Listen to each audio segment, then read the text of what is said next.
Hey guys, so I have Romans chapter 2 today, and I could not make it work to be on top of a sheep. They were very restless, and one of them just hit me in the leg. They just don't particularly like it when people are on top of them. So instead I compromised, and I have a sheep on top of me. This is my lamb, and then this is her mom. Yep. She's next to me. So that is my compromise. Anyway, the book of Romans is a book that, it's an interesting book because there's so much of it is about sin and death and destruction and basically life without God. But then they always contradict it and what life with God brings. And I think that's why I really like it, is although it's filled with all of the darkness, it's also filled with all of the hope. So,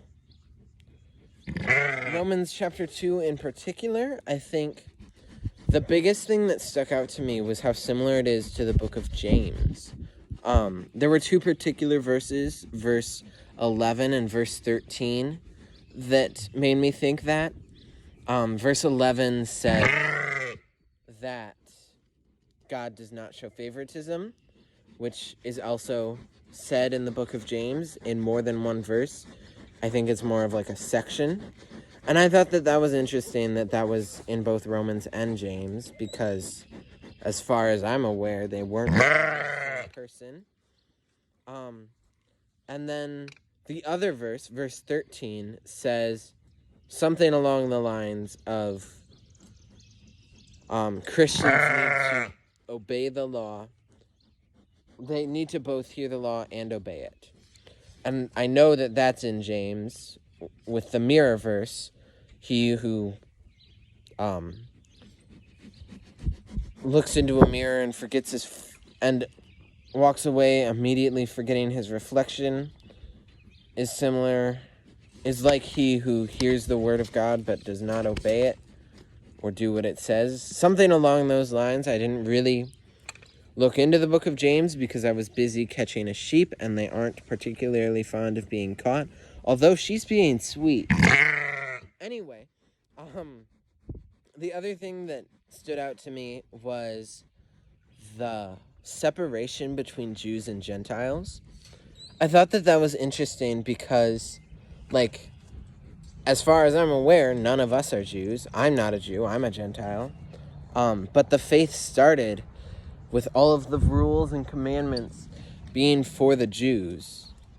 And I thought that was interesting because that just shows how our faith has been passed on through generations, that it's changed the entire population that it's spread to. There's tons of Gentiles who are believers, even though at the start of the Bible, everything was for the Jews and the Israelites. So I just thought that was interesting, like how it's been passed on through the generations and how we as a people pass on our beliefs and our morals. It was morals. Morals was the right word there. Throughout our generations. I thought that was interesting. Like, the farm that I'm on is a farm that's been in my family for generations. Passed on through my family for generations. My great-great-great-grandfather built it and passed it on to my great-great-grandfather, who passed it on to my great-grandfather, who passed it on to my grandpa, who passed it on to my dad, who was hoping to pass it on to probably Jonathan. And I just think that it's cool how we pass on things like our faith and how it's come to us even when back then we wouldn't have known anything about it. Also, I'm really sorry if a bunch of my words were lost by a particular sheep standing next to me. She's not the happiest camper, and I'm not really sure how loud her bellers are going to be on camera. So, good luck.